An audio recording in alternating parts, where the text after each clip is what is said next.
Morning everybody, and welcome to today's Sunday Q&A, which this week is brought to you from the Aldi car park bang opposite Burton-on-Trent police station. I am here now. I've been here since 7:30. I'm due here at 8. I got up at 4. A fairly decent run up. Had a chat with Nick the trucker on the way up. It's fine. Right, so straight into it. Fuel watch. Your prices from last week should have been Motia was 141.3, Xpress Fuels 1.143.55, Watson's 141.04, and UK Fuels didn't change their price on the app from the week before, so they were like 151. Whether they did change their price and it didn't come through, I don't know. But anyone quoting 151 is getting nowhere. White Man Van, my partner in crime, says Watson's trying it on with me this week. Watson's 148.55. Yeah, that's way over the top. Silvery Fuels 141.61 and Tate 142.04. So last week really should have been looking for around about 141, give or take. If you got better than that, well done you. If you're paying much more than that, get on the phone. I've also had the email from Motia. Like I say, it's Friday morning, so I will put this week's fuel prices, as usual, in the comments. So if you need to see up and coming, me and White Van Man will be down there in the comments. Have a look, and that will show you the prices for this week. But Watson's Motia said because of the ongoing negotiations, they're expecting a price fall. Fair enough, they sent an email, so don't fill up this week, fill up next week. It's not like they're trying to get the dough out of you, they're trying to get the best price for you, which is good. So I had to. I put in 200 litres. I put in half a tank. Because otherwise, you know, you spend 10 minutes waiting, queuing up 10, 15 minutes to get the diesel, and you think, well, that's money there. That's like 15 quid of my time when I could be working. So the money I'm saving on the diesel only equates to the money that I've now got to spend time getting diesel when I could be on a job. Right. Question of the week. This week, we're on the number plates at the moment. So I might go up a bit on this chair. Here we go. A bit high now. Yeah, last week I asked the question, what vehicle has a number plate? NCC 1701? Godzilla's. The Starship Enterprise. You remember we used to come across, and you look on the front, NCC 1701. He said, here's a good one for you. What does ZZ9 plural Z alpha refer to? No Googling. I had to Google it. I thought that rings a bell. I know that. But I had to Google it. So ZZ9 plural Z alpha, anybody? And Solo Nick also said the Enterprise captained by Pike and Kirk. Here's one for you. Vehicle registration plate THX1138. And why? I kind of know, kind of don't. So there you go. There's questions for next week. We're on famous vehicle number plates at the moment. Ask me why. I don't know. We just are. Sometimes it happens. Right, so the big video this week, new thing on the CX. I think it's called a load pass. Just going to click it down a bit. There we go. That's good for the podcast. And it's to do with the fact that if you get there, you can actually show the phone to say, though they know that you say you are. I think it's more to do with subcontracting, but anyway, what you got to say about it?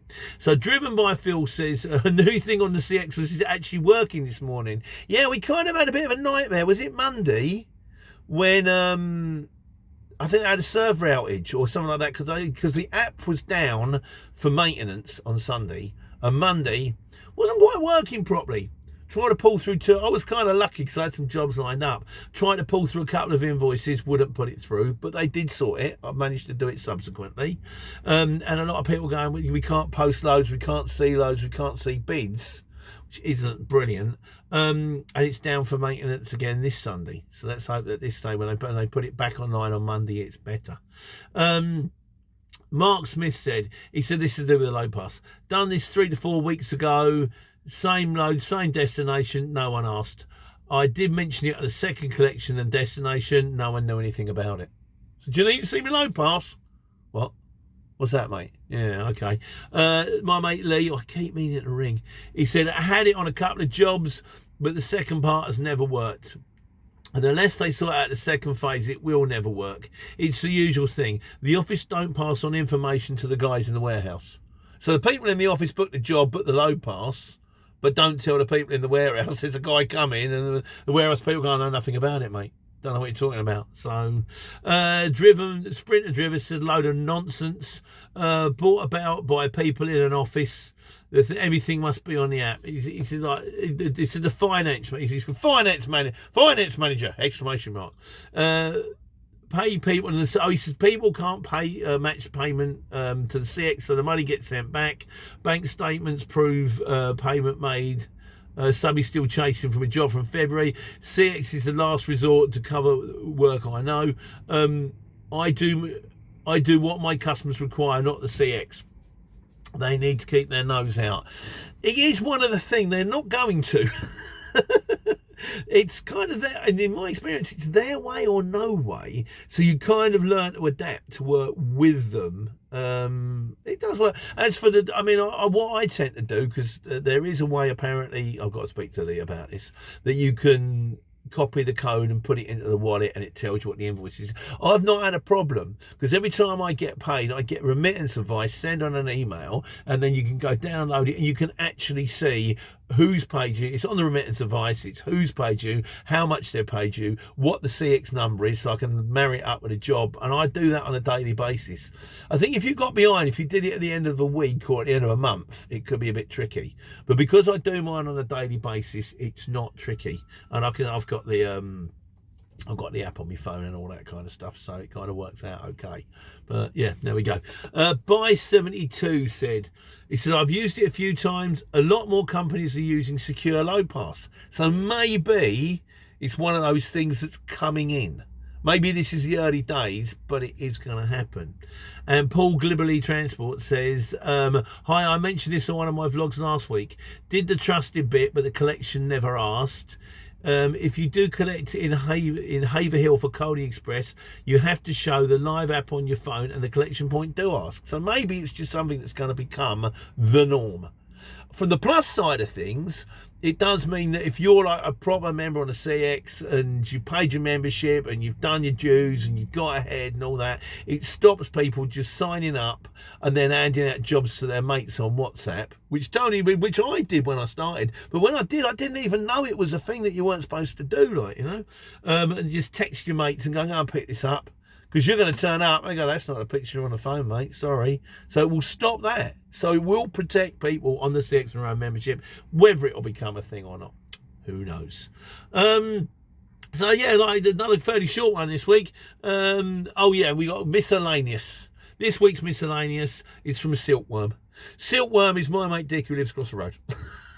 I did pop across to see you the other day, mate, but I missed you. I'm ever so sorry. He says, and it's to do with the new book. The new book is out.